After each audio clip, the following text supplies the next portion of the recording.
저는 올해 예순을 바라보는 평범한 할줌마입니다.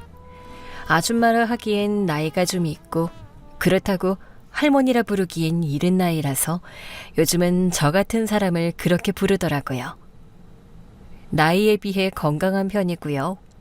다만 아침에 눈을 뜨면 손가락 마디마디를 꿰뚫는 통증이 있어요.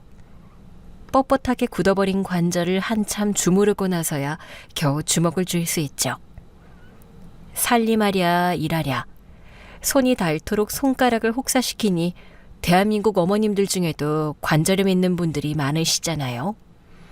저는 뒤늦은 나이에 청소일까지 시작했으니 이 관절염은 직업병이자 제 삶의 훈장 같은 걸지도 모르겠습니다. 네, 저는 청소 아줌마입니다. 청소 일을 하는 사람이죠. 오늘도 여느 때와 다름없이 새벽을 깨고 일어나 청소 도구들과 세제, 그리고 익숙한 고무장갑과 걸레를 챙겨 차에 싣고 집을 나섰습니다. 남들은 힘들고 고된 일이라며 손사래를 치지만 저는 이 일이 참 좋습니다.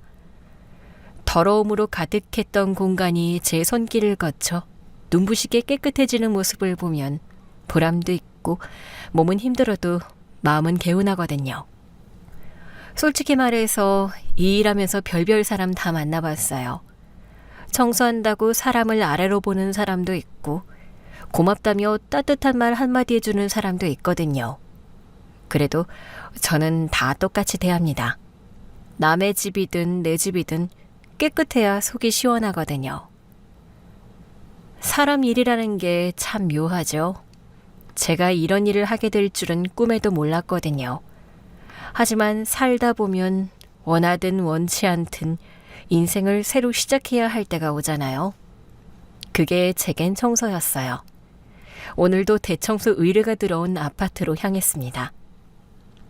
아파트 엘리베이터를 타고 의뢰받은 집으로 올라가면서도 저는 가만히 있질 못했어요.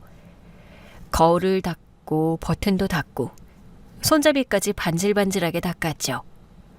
잠깐의 기다림에도 손이 먼저 움직이는 건 이제 제 습관이 돼버렸거든요.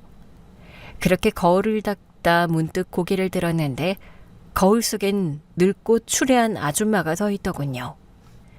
청소 일을 하면 땀이 많이 나서 화장할 생각은 아예 안 해요. 기초 로션만 바르고 머리 질끈 묶고 가볍고 활동성 좋은 옷을 입습니다. 색바랜 운동복에 팔토시 끼고 허리에 앞치마 두르고 고무장갑까지 끼면 누가 봐도 청소하는 사람이에요. 보긴 후줄근해도 저한테는 이게 제일 편하고 제 하루를 버티게 해주는 복장이고요. 다만 혹시라도 아는 사람이라도 마주치면 조금은 민망하겠구나 하면서 오늘 일할 집으로 향했습니다. 안녕하세요. 청소하러 왔습니다. 아, 왔어요? 왜 이렇게 나이 든 사람을 보냈어? 젊은 사람으로 보내라고 했는데. 어디부터 하면 될까요? 그런 것까지 제가 일일이 말해줘야 해요? 알아서 해야 하는 거 아니에요? 젊은 여자가 어찌나 틱틱거리던지 거슬렸지만 현관에서 집안을 보는 순간 단박에 알겠더군요. 세상에 집이 그리 더러울 수도 있나 싶었어요. 발 디딜 틈도 없이 옷가지가 널브러져 있고 하긴 뭐 자기 사는 곳 하나 제대로 치우지 못하니 나 같은 사람을 부른 거겠지요. 집꼬라지가 저 모양이니 인성도 졌다고인 거겠죠. 어디서 본 것 같은데? 나 본 적 있죠? 네? 저를요? 글쎄요. 큰엄마? 큰엄마 맞죠? 세상에, 큰엄마 맞네. 은영이구나. 너무 오랜만에 봐서 못 알아보았네. 조카는 저를 보자마자 놀란 눈으로 쳐다보더니 위아래를 싹 훑어보더군요. 큰엄마, 이런 일 하세요? 청소일 하는 거예요? 그래. 나 청소해. 헐, 진짜 못 알아볼 뻔했네. 아, 큰엄마 다 늙어서 고생하시네. 어쩜 좋아? 비아냥 섞인 그 말투에 순간 얼굴이 화끈거렸지만 애써 꾹 참았습니다. 조카는 이내 휴대폰을 들더니 다급하게 전화를 걸더군요. 엄마, 큰엄마가 집 청소하러 왔어. 진짜라니까. 빨리 와, 빨리. 맞다고. 큰엄마도 나 알아봤다니까. 얼른 오기나 해. 잠시 후 문이 열리더니 동서가 들어왔습니다. 예전처럼 잘난 척하는 표정은 여전하더군요. 저를 보며 코웃음을 치네요. 어머나, 형님? 길에서 만났으면 진짜 몰라봤겠다. 고쟁이 앞치마까지 하고 영락 없는 노숙자네.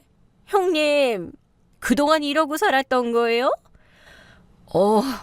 이러고 살았지. 동서는 오랜만에 봤는데 하나도 안 변했네. 말하는 싸가지도 여전하고. 어머, 형님. 저는 더 젊어진 것 같지 않아요? 저 피부과에 수억 썼는데. 그래, 서방님 사업이 잘 되나 보네.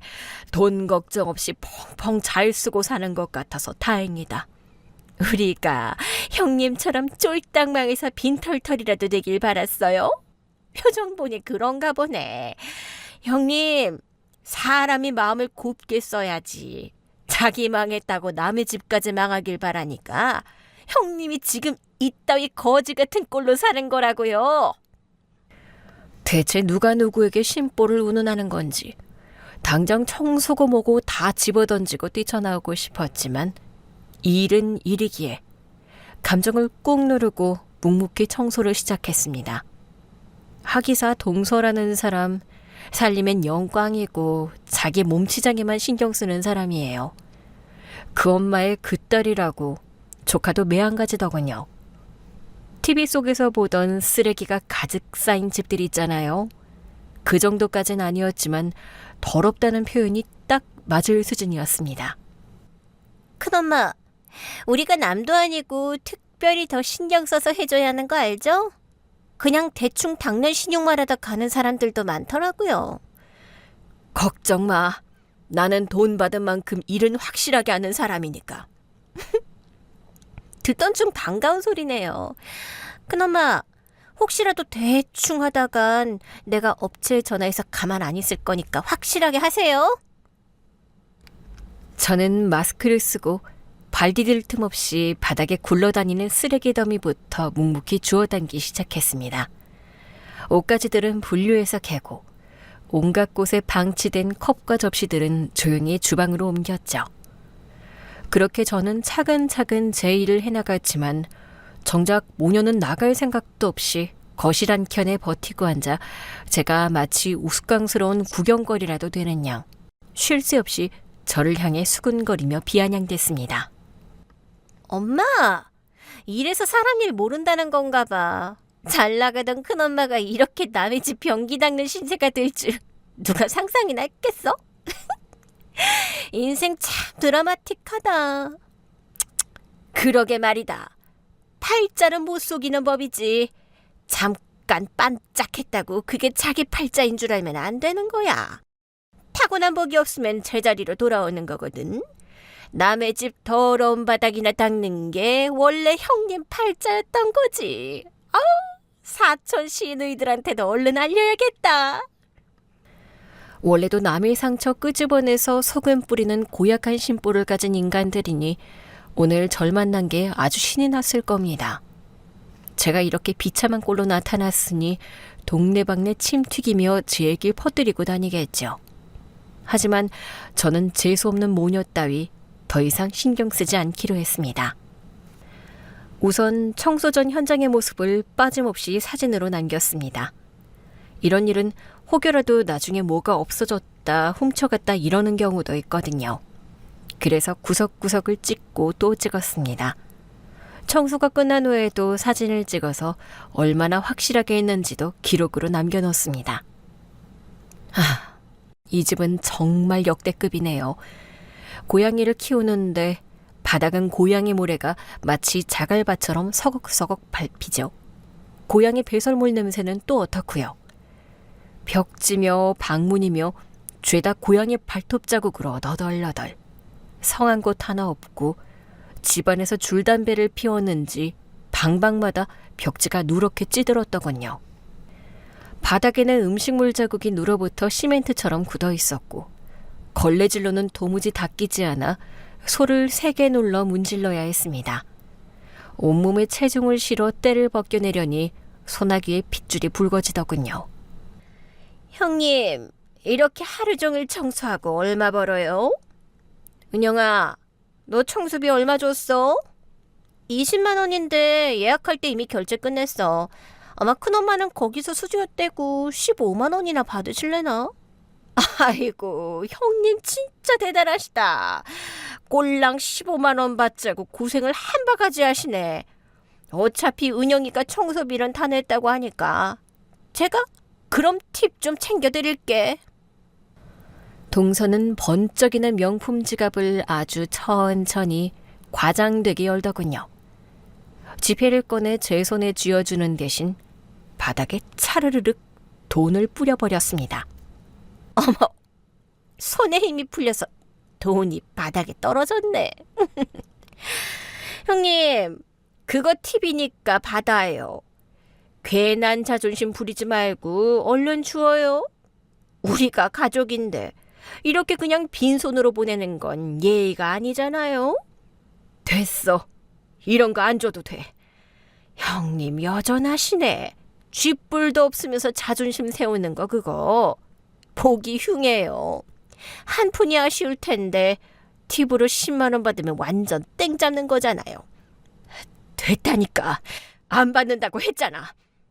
진짜 안 받아요? 그 꼴 같지 않은 체면 차리지 말고 얼른 주워요. 나중에 후회하지 말고.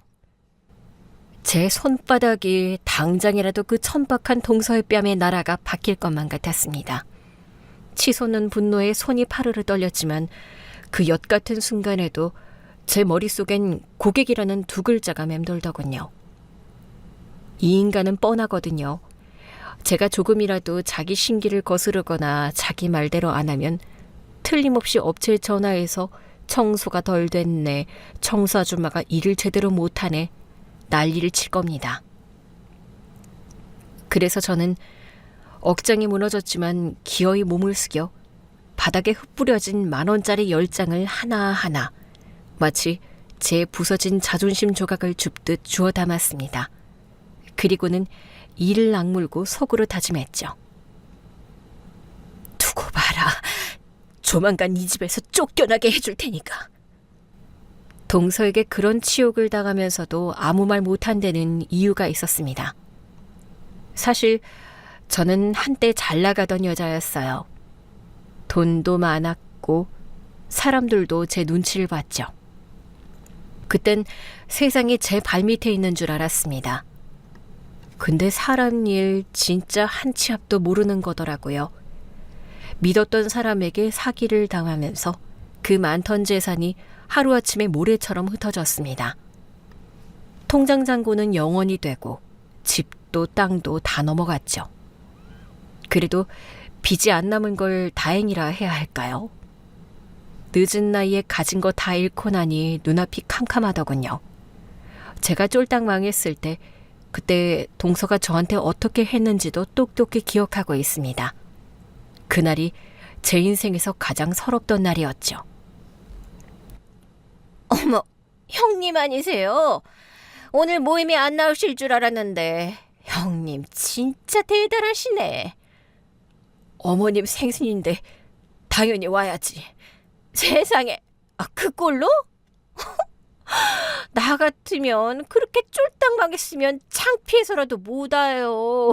나는 형님 얼굴이 이렇게 두꺼운지 몰랐네요. 창피? 뭐가 창피한데?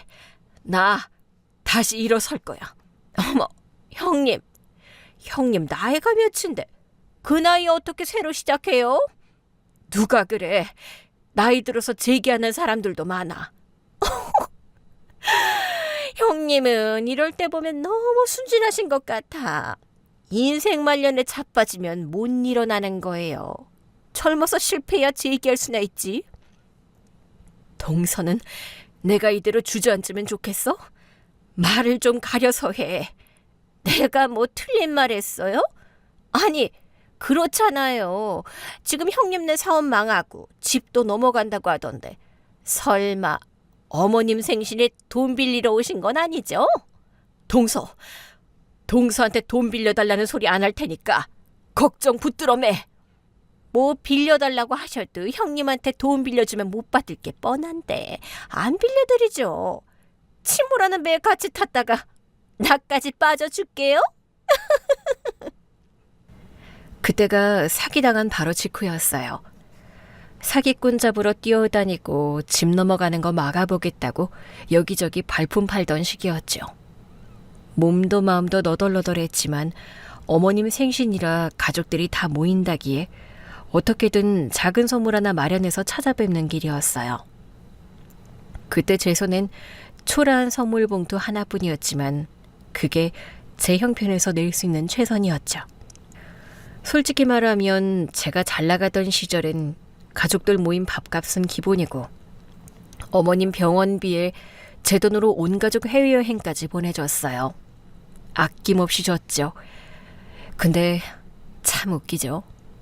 그때는 다들 저 없으면 안 된다며 아부하고 옆에 바짝 붙어있던 사람들이 제가 망하니까 바로 돌아서더라고요.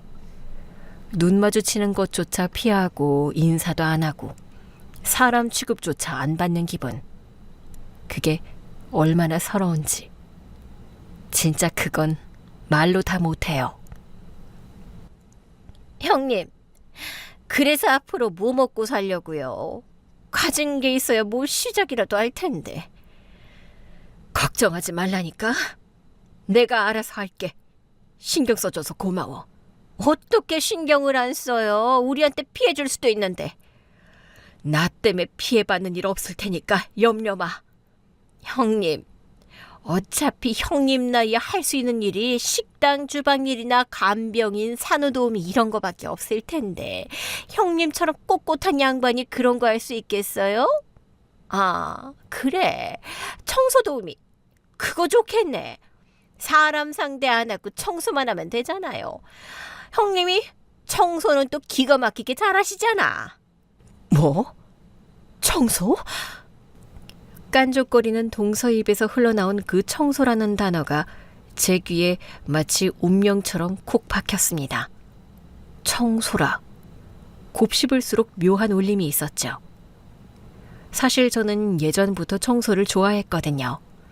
사업한다고 정신없이 바빴을 때도 저희 집 청소만큼은 누구의 손에도 맡기지 않고 제 손으로 직접 반짝반짝 광이 날 정도로 쓸고 닦았거든요.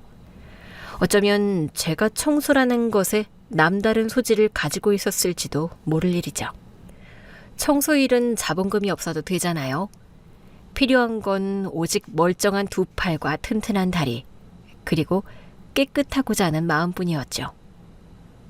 제게 남은 유일한 자산이 몸뚱이인데 저는 망설임 없이 결정을 내렸습니다. 아이고, 정말 사람 구하기 힘들어서 돌아버리겠네. 다들 편한 일만 하려고 하니 큰일이야. 저는 달 목욕 쿠폰을 끊던 단골 사우나가 있었어요. 뜨끈한 물에 몸지지는 걸 좋아해서 몇 달치 목욕 쿠폰을 싸게 사놓고 자주 들렀죠. 남아있는 쿠폰도 있었고 지끈거리는 머리도 식힐 겸 그날도 어김없이 목욕탕을 찾았습니다. 목욕탕에 사람 구해요? 박 사장. 오랜만에 왔네. 목욕탕 청소하는 사람 구해야 하는데 사람이 안 구해져서 미치겠어. 아니, 일이 얼마나 좋아. 응? 목욕도 공짜로 할 수 있는데. 사장님, 그 청소 내가 하면 안 될까요? 박 사장이? 에이, 농담하지 마. 나 진짜 사람 구하느라 머리 아파. 아니, 농담 아니에요. 진짜예요. 사장님, 나 사업 망했어요. 쫄딱 망해서 먹고 살려면 뭐든 해야 돼. 진짜? 세상에, 박 사장이 방했다고? 아이고, 잘 나가던 사람이 대체 무슨 날벼락이래? 사장님, 저 제발 일 시켜줘요. 누구보다 성실하게 진짜 열심히 할게요. 박 사장 성격이야 내가 잘 알지. 그리고 워낙에 단골이라 여기 시설도 잘하니까 박 사장이 해준다면야 나야 고맙지. 목욕탕 청소는 손님들이 다 빠져나간 밤늦게 시작합니다. 문 닫고 나면 본격적으로 바닥부터 닦기 시작해요. 두꺼운 솔로 타일 사이를 박박 문질러 때를 벗기고 탕 안쪽까지 구석구석 청소하죠. 제일 까다로운 건 거울이에요. 김소리고 물때 끼면 아무리 닦아도 얼룩이 남거든요. 그런데 매일 하다 보니 요령이 생겨서 이제는 유막까지 말끔하게 지울 수 있게 됐죠. 청소를 다 끝내고 뜨거운 물에 몸을 담그면 그 순간만큼은 세상 부러울 게 없었거든요. 그렇게 부지런히 일하다 보니 일 정말 깔끔하게 한다는 소문이 났는지 다른 사우나에서도 청소 좀 해달라는 부탁이 들어왔습니다. 그렇게 저는 자연스럽게 목욕탕 전문 청소 아줌마가 돼서 몇 군데 목욕탕 청소를 맡아서 하게 되었어요. 박 사장, 혹시 다른 일도 해볼래? 다른 일이요? 또 어디서 청소 부탁 들어왔어요? 우리 사위가 병원을 하거든? 근데 거기 청소 아줌마가 안 구해진대. 요즘 젊은 간호사들은 청소시키면 당장 그만두나 봐. 병원 문 닫고 나서 청소만 슥 해주면 돼. 시간도 짧고 일도 깨끗하고. 병원이요? 안 해본 일이라 잘할 수 있을지 모르겠네요. 목욕탕 바닥 문지르는 것보단 훨씬 수월하지. 병원은 할 거 별로 없어. 한번 해봐. 그래, 한번 해보자 싶었습니다. 찬밥 더운 밥 가릴 때가 아니잖아요. 그렇게 저는 목욕탕 사장님 사위가 운영하는 병원으로 청소를 나가게 됐습니다. 장모님한테 얘기 들었습니다. 꼼꼼하게 청소 잘하신다고요? 아니요, 뭐 그냥 열심히 하는 거죠. 크게 힘든 일은 없습니다. 청소기 돌리고 걸레질 하시면 되고요. 특별히 신경 쓰셔야 하는 건 의료 폐기물이에요. 의료 폐기물이요? 주사 바늘이랑 피 묻은 솜, 붕대 이런 건 일반 쓰레기가 아니에요. 업체에서 일주일에 한 번씩 와서 수거해 가는데 그 통은 잘 관리해 주셔야 합니다. 네, 그럼 그걸 따로 모아놓으면 되나요? 간호사한테 전용 봉투 어디 있는지 물어보시고요. 그 봉투에 담아서 밀봉해 놓으시면 돼요. 주사 바늘에 찔리지 않게 조심하시고. 네, 알겠습니다. 병원은 원래 소독이 잘 되어 있고 깨끗한 곳이라 그런지 청소가 그리 어렵진 않았습니다. 6시에 직원들 다 퇴근하면 그때부터 다음날 아침 출근 전까지 그 사이에 아무 때나 청소를 하면 되거든요. 시간도 자유로운 편이고 조용히 해서 일하기가 편했습니다. 그 병원이 있는 건물은 건물 전체가 다 병원이었어요. 1층엔 내과랑 약국, 2층엔 이비인후과랑 통증의학과, 3층엔 치과랑 한의원. 이렇게 6층짜리 건물 전체가 죄다 병원으로 꽉 차 있었죠. 그래서 생각했어요. 이왕 여기 청소하는 김에 같은 건물 다른 병원들도 하면 돈을 더 벌 수 있지 않을까 싶었죠. 사람이 궁하면 몸이 먼저 움직인다고 제가 직접 병원마다 찾아가서 청소하는 사람 필요한지 물어봤습니다. 그랬더니 몇 군데서 흔쾌히 청소 일을 맡기더라고요. 그렇게 목욕탕이랑 병원 청소를 병행하면서 일하니까 수입이 꽤 괜찮아졌어요. 하루하루가 고되긴 했지만 적어도 남 눈치 보지 않고 제 손으로 번 돈으로 밥 먹을 수 있다는 게 참 감사했죠. 여사님, 혹시 청소 일 더 맡으실 수 있으세요? 제가 지금도 여러 군데 뛰고 있어서요. 더 늘리긴 좀 벅찰 것 같은데요. 왜요? 제가 얼마 전에 근처 원룸 건물을 하나 인수했는데 거기 청소 좀 맡아주세요. 아, 혼자 다 하기엔 좀... 혼자 하시란 게 아니라 이제 슬슬 사람을 좀 써보시라는 거죠. 여사님이 직접 일 안 해도 되게 직원 한두 명 뽑아서 여사님 방식으로 가르치면 되잖아요. 직원을요? 그럼 월급도 줘야 하고 신경 쓸 게 많을 건데요. 당장은 직원 월급 부담스러울 수 있지만 여사님 청소하는 법 직원한테 가르쳐서 일을 더 늘리시면 되죠. 장모님이 그러시던데 원래 큰 사업체 운영하던 분이셨다면서요. 슬슬 사업 확장하셔야죠. 저도 한때는 큰 사업을 하던 사람이라서 원장님이 무슨 말씀을 하시는지 단번에 알겠더라고요. 나한테 일을 맡기려는 사람이 점점 늘어나는데 이걸 그냥 흘려보내면 안 되겠다 싶었죠. 그래서 직원을 한 명 뽑았습니다. 그런데 신기하게도 그 한 명으로는 감당이 안 되더라고요. 일이 눈덩이처럼 불어났어요. 결국 둘, 셋. 그렇게 인원을 늘리다 보니 어느새 10명, 20명으로 늘어났죠. 이왕 이렇게 된 거 아예 회사를 차리자 마음먹고 클린 하우징이라는 회사를 만들었습니다. 조그만 창고를 얻고 청소도구랑 세제 등 청소용품도 구비해두고요. 직원 교육도 철저히 시켰어요. 제가 그동안 몸으로 익힌 노하우를 전부 매뉴얼로 만들어서 직원 교육에 공을 들였습니다. 먼지 닦을 때는 시계 방향으로 걸레질하세요. 그래야 중간에 놓치는 부분이 없어요. 마무리는 꼭 정전기 방지포로 닦아야 돼요. 그거 안 쓰면 청소 다 해놓고 10분만 지나도 먼지 다시 내려앉아요. 사장님, 지난번에 창틀 닦다가 코팅 벗겨진 거요. 그런 데는 어떻게 해요? 그거 걸레로만 닦아서 그래요. 먼저 솔로 모래 털어내고 닦아야지. 그대로 문지르면 코팅 다 나가요.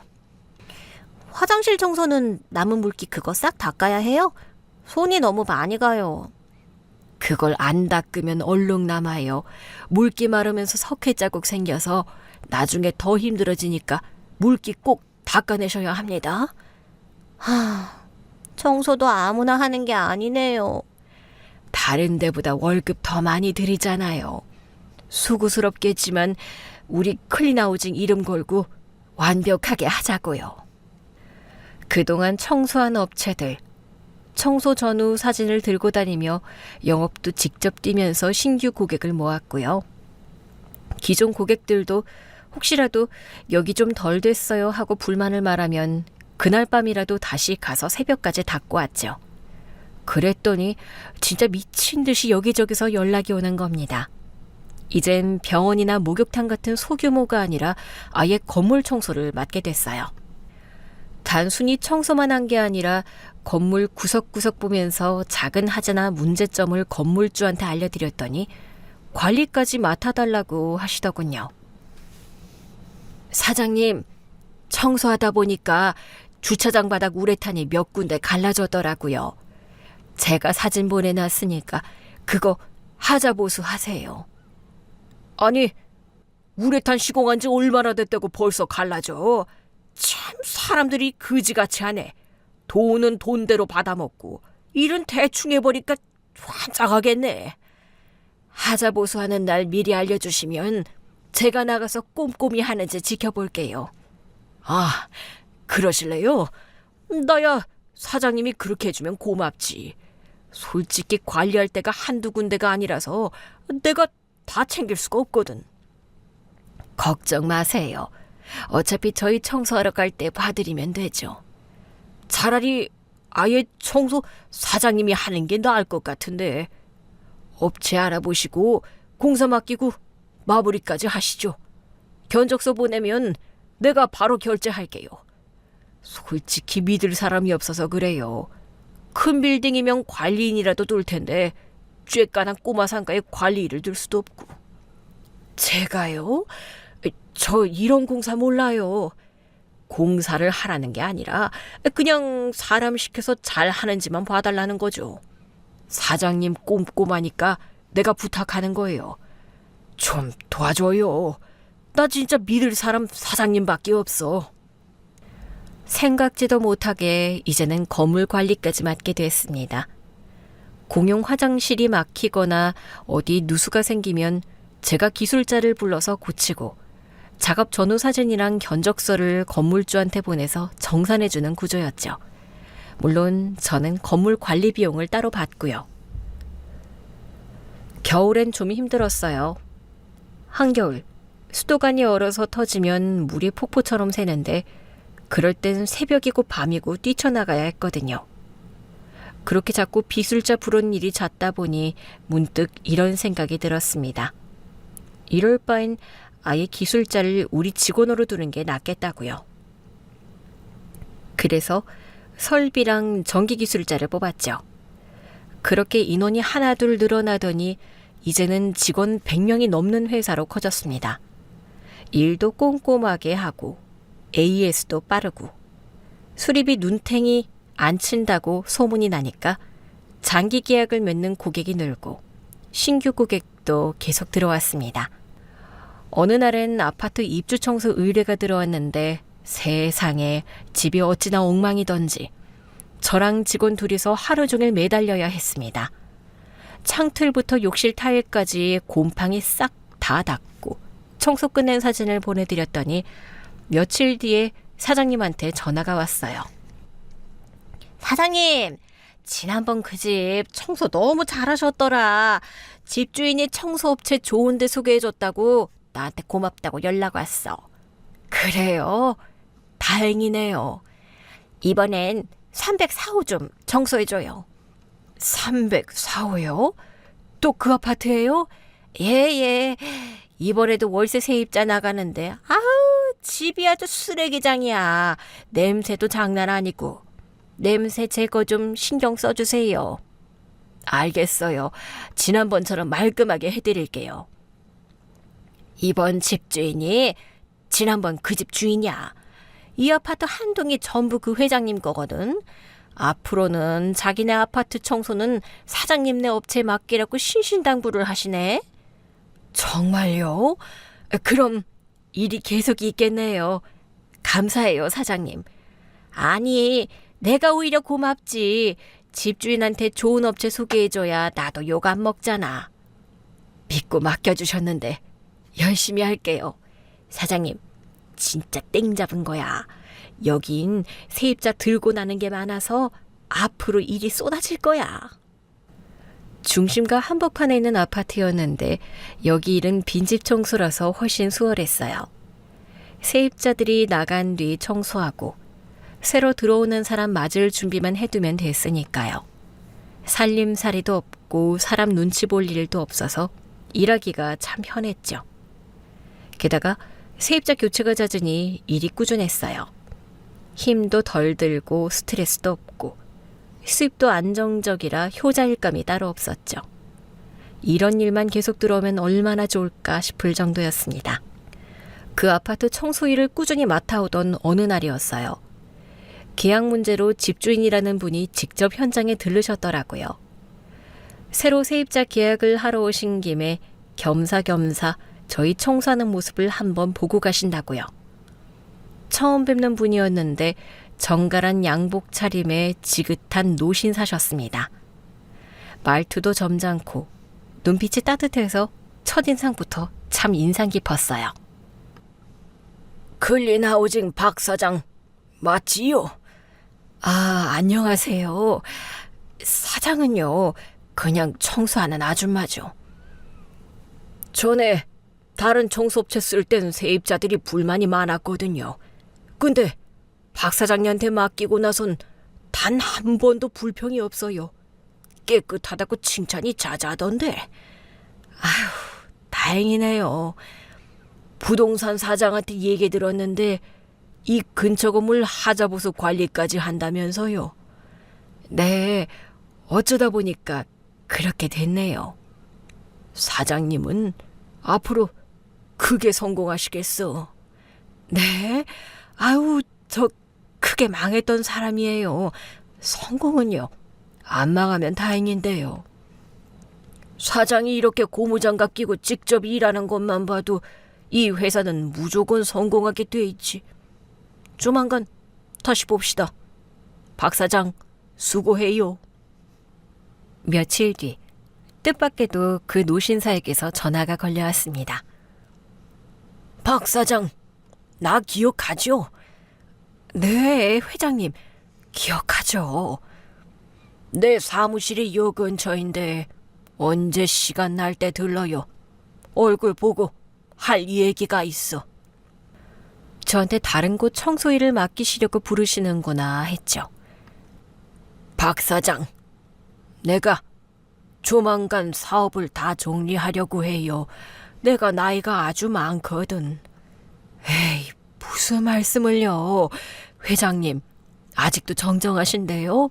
한참은 더 일하셔야죠.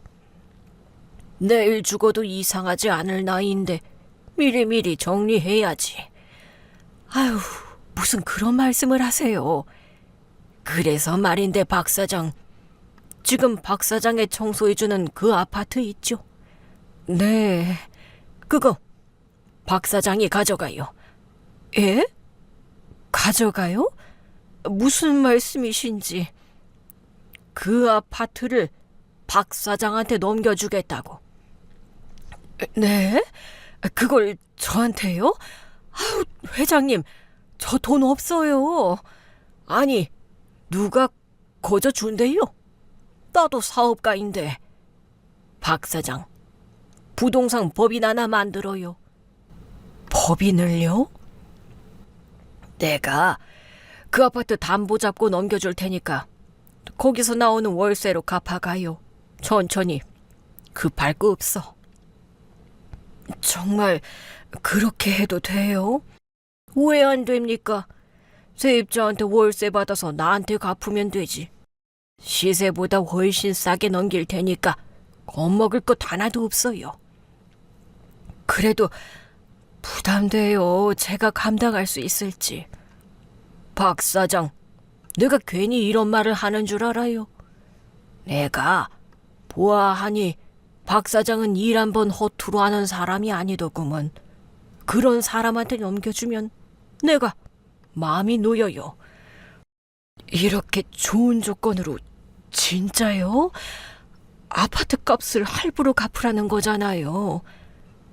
내가 죽더라도 우리 아이들이 이 계약 그대로 이어받을 거요. 그러니 박 사장은 월세 들어오는 걸로 계속 갚아나가면 돼요. 솔직히 그날은 너무도 벅차서 아무 말도 할 수가 없었어요. 제 평생 이런 날이 오리라고 누가 상상이나 했겠습니까? 매일같이 남의 집 바닥을 걸레질하고 화장실 변기를 닦아대던 제가 하루아침에 아파트 한 동이 주인이 된다니요. 며칠 뒤 회장님은 빈말이 아니라는 것을 증명하듯 직접 변호사를 대동하고 제 눈앞에 나타나셨습니다. 그리고 두툼한 계약서를 내미셨죠. 조건은 거짓말처럼 명확하고 간단했습니다. 해당 건물의 소유권은 제 명의의 법인으로 고스란히 이전되고 아파트에는 담보가 설정된 뒤 그 안에서 꼬박꼬박 나오는 임대 수입으로 매달 차근차근 상환해 나가는 방식이었어요. 그날 이후 제 인생은 말 그대로 완전히 송두리째 뒤바뀌었습니다. 늦은 나이에 남의 건물 찌든 때를 벗겨내던 제가 이제는 제 이름 석자가 또렷하게 찍힌 등기부를 가진 어엿한 건물주가 된 겁니다. 목욕탕 청소를 시작해서 건물 관리와 임대 수익까지 함께 책임지는 명실상부한 종합법인으로 그렇게 기적처럼 폭풍 성장했습니다. 사장님, 진짜 이 으리으리한 아파트가 우리 회사 거예요? 나도 안 믿겨. 아직도 얼떨떨해. 와, 여기 청소도 열심히 해야겠네요. 우리 거잖아요, 우리 거. 여기 월세 제대로 받아서 우리 아파트값 후딱후딱 갚아나가자. 걱정 마세요, 사장님. 아주 그냥 번쩍번쩍 윤희나게 새집처럼 만들어버릴게요. 그래야 월세도 잘 나가고 월세도 팍팍 올릴 수 있죠. 저는 사무실 책상에 앉아서 지시만 하는 그런 사장이 아닙니다. 직원들이랑 같이 현장 나가서 청소도 같이 하고 점심에 짜장면 시켜서 같이 먹고 이런 날들이 쌓이면서 직원들은 단순한 직원이 아니라 저한테는 가족 같은 사람들이 됐고요. 그래서였을까요? 회사가 점점 커지자 직원들이 마치 자기 일처럼 기뻐했어요. 저는 마음속으로 다짐했습니다. 이 아파트 월세를 모아서 악착같이 빚 다 갚고 완전히 회사 소유의 아파트가 되면 그 다음엔 직원들한테 제대로 보답하자. 직원 자녀들 학비도 대주고 그게 제 목표고 일을 열심히 해야 하는 이유가 됐습니다. 그래서 사장이지만 여전히 직접 현장에 나가 청소를 합니다. 그러던 중 우리 회사 소유 아파트에서 청소 의뢰가 하나 들어왔어요. 입주 청소가 아니라 거주 중 대청소 요청이었죠. 아파트가 우리 회사 소유이긴 하지만 계약은 직원이 처리해서 세입자가 누군지는 몰랐습니다. 마침 직원들 스케줄이 전부 꽉 차 있어서 제가 직접 나가서 청소를 하기로 했어요. 그런데 그곳에서 지긋지긋한 얼굴들을 마주하고 말았습니다. 제 눈앞에 보란듯이 서 있는 건 다름 아닌 조카와 그 악독한 동서였거든요. 월세 사는 주제에 10만 원을 팁이랍시고 던져주는 게 우스웠지만 제가 누구인지는 말하지 않았습니다. 동서, 이 아파트 꽤 비싸지 않아? 가격 아시면 깜짝 놀라실걸요? 왜요? 얼만지 알면 사시게? 형님, 아파트 가격 들으면 기절하실 건데. 아, 그래. 많이 비싸구나. 네, 형님은 죽었다 깨도 못 사요. 그냥 임대 아파트 같은 거 알아보세요. 주제를 하셔야지. 근데 동서는 어디 살아? 어머, 형님, 저도 여기 살아요. 은영이랑 같은 라인에 살잖아요. 그래서 은영이 전화 받자마자 바로 뛰어왔죠. 아, 동서도 여기 사는구나. 비싸다면서 동서 돈 많은가 보네. 네? 저 돈 많아요, 형님. 내일은 우리 집 청소도 해주세요. 형님 힘들게 사시는데 내가 이런 거라도 도와드려야지. 저는 동서가 던져준 10만 원짜리 지폐를 주워들고 아무 말 없이 조카 집을 나왔습니다. 김대리, 나 오늘 청소한 집 임대 계약서 지금 내 핸드폰으로 보내줘. 지금이요? 무슨 일이 있으세요? 아니, 큰일은 아니고 확인할 게 좀 있어서. 그 집 입주 전에 우리가 입주 청소 깨끗하게 해줬잖아요. 근데 왜 대청소를 또 해요? 집이 엄청 더럽더라고. 동물도 키우고 계약 위반 상황 확인해서 내보내야겠어. 어쩐지 계약할 때부터 느낌이 쎄했어요. 말투도 싸가지 없고. 진짜 재수없더라고요. 내가 계약할 때 절대 애완동물 안 된다고 신신당부했는데. 김대리, 이 건은 김대리가 알아서 깔끔하게 처리해. 남의 집이라고 함부로 쓰는 사람들 바로바로 내보내야지. 안 그럼 집 금방 망가져. 네, 사장님. 걱정 마세요. 계약 위반 내용만 주시면 바로 진행하겠습니다. 내가 청소하면서 사진 다 찍었으니까 보내줄게. 계약서에는 분명 애완동물 금지 조항이 있거든요. 근데 고양이를 키우질 않나. 거기다 실내 흡연 금지 항목도 명시돼 있는데 재떨이까지 놓여 있고 담배 냄새가 진동을 하고 전부 사진으로 찍어뒀으니까 발뺌에도 소용없죠. 저는 그 증거들을 정리하면서 생각했습니다. 이번 기회에 동서를 제대로 밟아주기로요. 때마침 사촌 형님 딸이 결혼한다는 청첩장이 와서 저는 오랜만에 머리도 손질하고 옷도 제대로 차려입고 결혼식장으로 향했습니다. 그동안 회사 운영하랴 또 제가 망했을 때 저를 도와주기는커녕 괜히 엮였다가 자기들이 피해볼까 싶어 저를 멀리했던 인간들이 꼴도 보기 싫어서 친척 모임엔 가지 않았는데 이번엔 달랐습니다. 이번엔 꼭 나가야 했어요. 동서에게 갚을 게 있으니까요. 아이고, 이게 누구야? 소식이 텅 끊겨서 어디 가서 죽은 줄 알았잖아. 네, 이렇게 안 죽고 잘 살고 있어요. 결혼 축하드려요, 형님. 얼굴이 좋아 보여서 다행이다. 요새 어떻게 지내? 뭐, 그냥 일하면서 바쁘게 살고 있죠. 오늘 결혼식 끝나고 친척들 전부 우리 집으로 가서 뒤풀이하기로 했거든. 자네도 거기 꼭 와. 올 거지? 네, 그럴게요, 형님. 오랜만에 저도 인사 제대로 드려야죠. 그래. 나는 다른 하객들 인사도 해야 하고 자세한 얘긴 이따 집에서 하자고. 결혼식장에서 동서는 나를 보고도 모른 척 하더군요. 청소 아줌마랑은 인사도 하기 싫다는 건지, 사람이 어쩜 그렇게 대놓고 천박하게 구는지. 친척분 중에 그래도 저를 따뜻하게 맞아주시고 제 걱정해 주시는 분들도 계셨지만 대부분의 시선은 뭐랄까 불편했어요. 어쩌겠어요. 망한 사람이랑 같이 있다간 자기들한테도 그 기운이 옮겨갈까 싶은지 피하는 마음 이해는 되죠. 결혼식이 끝나고 사촌형님 댁으로 향했습니다.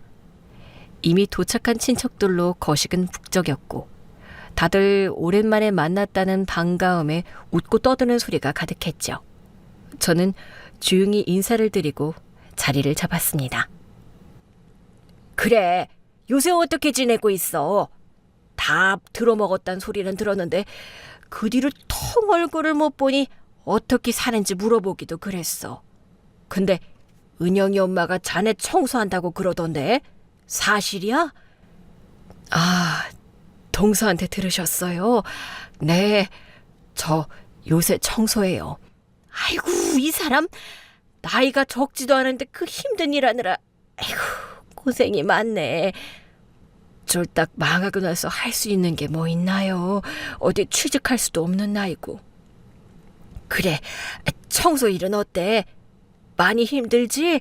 몸은 괜찮고?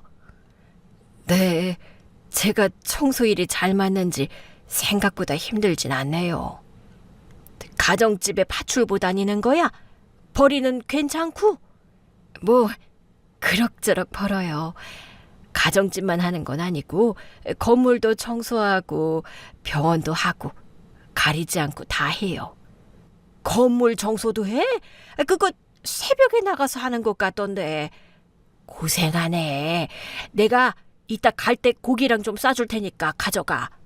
몸 쓰는 사람이 잘 먹어야지. 네, 형님. 말씀만으로도 감사해요. 온 친척들이 제가 청소일하는 걸 이미 알고 있더라고요. 요즘 그런 일도 괜찮다더라. 손발 부지런하면 굶어 죽진 않는다 하면서 이것저것 묻고 떠들고. 어느새 그날의 주인공은 신부도 신랑도 아니고 한때 사업 쫄딱 망했다가 다시 나타난 제가 되어버렸습니다. 형님, 그때 저희 집 청소 왜 안 오셨어요? 아, 내가 그때 다른 일이 있어서 못 갔어. 하긴 업체에서 배정을 해주겠죠. 형님이 뭐라고 갈 때 안 갈 때 정하겠어요? 시키는 대로 해야 하는 처지겠지. 그야, 그렇지. 다음엔 제가 콕 집어서 형님을 저희 집으로 보내달라고 할게요. 오시면 지난번처럼 따로 돈 좀 더 챙겨드릴게요. 친척들 앞에서 사람 좋은 척, 점잖은 척 웃고 떠드는 동서를 보니 기가 막히더군요. 며칠 전까지만 해도 비웃던 사람이 그새 천사 코스프레를 하고 앉았으니 말이에요. 동서, 거기서 이사해야 하지 않아? 네? 이사요? 무슨 말이에요? 누가 그래요? 누가 그러긴 내가 그랬지. 자네 이사 나가라고 한 사람이 나야. 친척들이 무슨 말이냐며 웅성거렸습니다. 동서는 평소에 그 아파트가 자기 소유인 척 얼마나 자랑을 해댔는데요. 그러니 다들 그 아파트 좋은데 왜 이사를 가냐, 이번엔 더 넓은 데로 가는 거냐, 역시 돈 많은 집이 다르네 하면서 묻기 시작했죠. 동서, 그 집 월세잖아. 어머, 형님, 그게 무슨 말씀이세요? 제가 왜 월세를 살아요? 은영이 집도 월세던데? 아니, 형님, 보자니까 진짜 웃기시네. 어디서 그런 헛소리를 들었어요? 내가 잘 사는 게 부러워서 그러는 모양인데 그만해요. 저는 가방에서 계약서를 꺼냈습니다. 동서랑 은영이가 우리 회사랑 맺은 월세 계약서였죠. 봐, 이거 동서네랑 은영이 집 계약서 맞지? 월세로 살고 있는 거 맞잖아. 이걸 왜 형님이 가지고 있어요? 이거 불법이에요. 형님, 제 뒷조사 하셨어요? 그 아파트가 내 거니까 내가 이 계약서를 들고 있는 거지. 내가 왜 동서 뒷조사를 하겠어? 나 회사 운영하느라 바빠. 뭐요? 회사라니 어디서 그런 말도 안 되는 소리를 해요? 은영아, 옷 챙겨. 형님 헛소리 더는 못 듣겠다. 가자. 가더라도 내 말은 끝까지 들어. 너희 모녀는 계약 위반으로 곧 그 집에서 쫓겨날 거야. 안 나가면 소송할 거고. 집 하자 원상복구 안 하면 보증금에서 수리비 깔 테니까 그렇게 알아. 저는 웅성거리는 친척들 앞에서 차분히 제 이야기를 꺼냈습니다. 그동안 어떻게 살았는지, 청소일을 시작하게 된 계기부터 지금까지의 과정을 솔직하게 말했어요. 그리고 마지막에 덧붙였죠. 그 아파트요. 제 회사 소유예요. 한 동 전체가요. 뭐라고요? 형님이 그 아파트 주인이라고요? 말도 안 돼. 왜 말이 안 돼? 내가 다시 일어설 줄 몰랐어?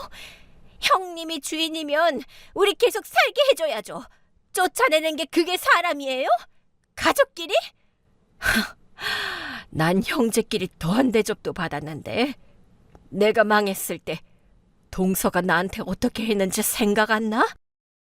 형님, 지나간 일을 뭘 다시 들춰요, 들치긴. 돈 없으면 어디 반지하 전세 들어가. 괜히 있는 척하지 말고 주제 파악 좀 해. 뭐요? 주제 파악이요? 그래, 주제 파악 좀 하라고. 그리고 나가서 청소 일이라도 해서 돈 벌어. 우리 회사에 청소 아줌마 많이 구해. 일할 생각 있어? 나보고 지금 청소를 하라고요? 왜? 전에 나한테 그렇게 말했잖아. 어디 가서 청소라도 하라고. 저는 지갑을 꺼내서 동서 앞에서 돈을 세었습니다. 지난번에 나 은영이 집 청소했을 때 동서가 내 생각해서 팁으로 10만 원 줬잖아. 그게 참 고맙더라고. 나도 동서한테 용돈 좀 줘야겠네. 가만 보자. 10,000원, 20,000원, 30,000원. 자, 10만 원. 동서, 이거 갖고 은영이랑 택시 타고 들어가. 늦었잖아. 저는 돈을 동서 눈앞에서 확 던졌습니다. 확 날아간 지폐가 공중에서 흩날리며 바닥에 떨어졌죠. 이게 뭐 하는 짓이에요? 사람을 뭘로 보고 그래요? 야, 그러는 널 날 뭘로 보고 10만 원을 던졌니? 아무리 사람을 깔봐도 유분수지. 내가 네 앞에서 쭈그리고 앉아서 10만 원 주우니까 재밌디? 손에 힘이 풀려서 돈이 바닥으로 떨어진 거예요. 내가 일부러 그랬어요? 웃기고 있네. 나도 손에 힘이 풀려서 떨어진 거야. 됐어. 이깟 돈 10만 원 안 받으면 그만이지. 너 이거 안 주워가면 바로 소송 들어갈 거야. 쓸데없는 자존심 부리지 말고 이 돈 주워. 그러면 내가 이사 갈 집 구할 때까진 시간 줄게. 네? 잘 생각해. 그깟 자존심 챙기다 당장 나갈 데도 없는데 길거리로 나 앉을 거야? 저는 그렇게 한 장 한 장 제 앞에서 허리 숙여 돈을 줍는 동서를 보면서 그동안 쌓였던 한이 스르르 녹아내리는 걸 느꼈습니다. 동서는 결국 제 아파트에서 쫓겨났습니다. 듣자 하니 다른 아파트 월세로 들어갔다더군요. 돈 없는 게 친척들 사이에 다 소문나서 모임에도 얼굴을 못 들고 나온대요. 반면 저는 회사 대표라는 게 알려지고 나니까 그때 그렇게 나를 피하던 사람들이 연락을 해오더라고요. 밥 한 번 먹자, 언제 만나자. 뭐, 사람이 원래 그런 거 아니겠어요? 돈 없으면 무시하고, 돈 있으면 달라붙고. 세상은 돌고, 인연도 돌고. 결국 남는 건 끝까지 내 옆에 남아준 사람들과 스스로 버텨낸 나 자신뿐이죠. 저는 오늘도 가족 같은 직원들과 열심히 청소를 합니다.